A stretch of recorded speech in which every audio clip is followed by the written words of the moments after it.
Hi guys, right, welcome to the final part or the final build video of the Chinese carbon Dengfu TT bike.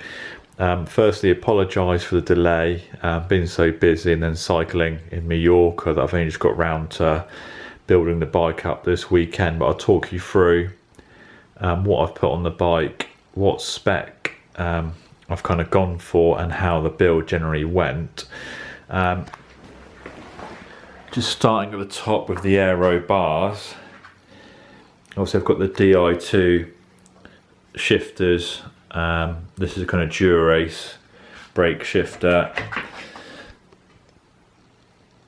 And then the 2-button bar end shifters on here. Forget to focus a second.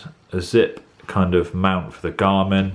And then this frame is supposed to be kind of full, or advertised as full Di2, but it's a kind of, I wouldn't say it's full Di2. Yes, you can fit Di2 like I've done, but there's nowhere specific for the kind of junction box port to go. So what I've done at the moment is cable tied it under the end of kind of the ski bend bar, and then tried to make the cables as neatly as possible. I've got a couple of bar end plugs I've got to get to go in here. So you've got the main one that will go through to feed the junction box at the bottom of the bottom bracket, the ones that go through to the two kind of ski bend shifters, and the ones that go through to the brake. I mean, it's not as neat as I'd like it, but looking on the internet is kind of the best solution I could find without hiding the junction box, because if I was thinking about putting it in the frame, but then obviously you can't adjust the rear mech and it makes it difficult to charge. So at the moment it's sitting here, but it's not too bad, it's behind the kind of stem, so I'll tidy the cables up a little bit more, and then that should be okay. And then obviously down here we've got the TRP brakes. I've put the Campag pads in there. Quite tricky to set up compared to normal caliper brakes, but once you get them kind of set up, obviously they're working fine on there, designed to be aero but behind the front fork. Just put my Bora 50 wheel set on there for the moment. Excuse me. Got an Ultegra Di2 rear mech, Ultegra Di2 obviously front mech, and then I've got a Quark power meter Dura-Ace crank, which is from my previous bike, so there's no point in changing that, and that fits in fine because it's all Shimano.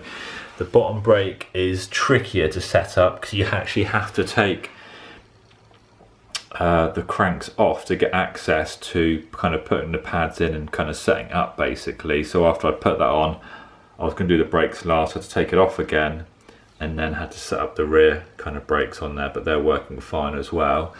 Come up to the top, got a Pro Logo TT saddle, kind of similar saddle on my road bike. I quite like the feel of them, plus they've got the texture on there to stop you kind of sliding back in the time trial position.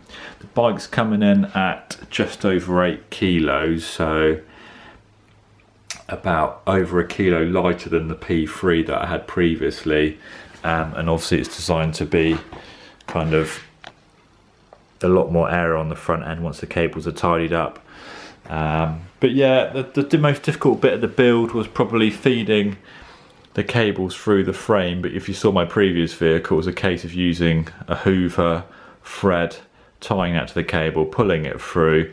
But the finish inside the frame is rough-ish, so it kind of gets caught when you're trying to pull stuff through, so you've got to go careful. But this is the finished article. I'll be taking it out for a test ride this afternoon.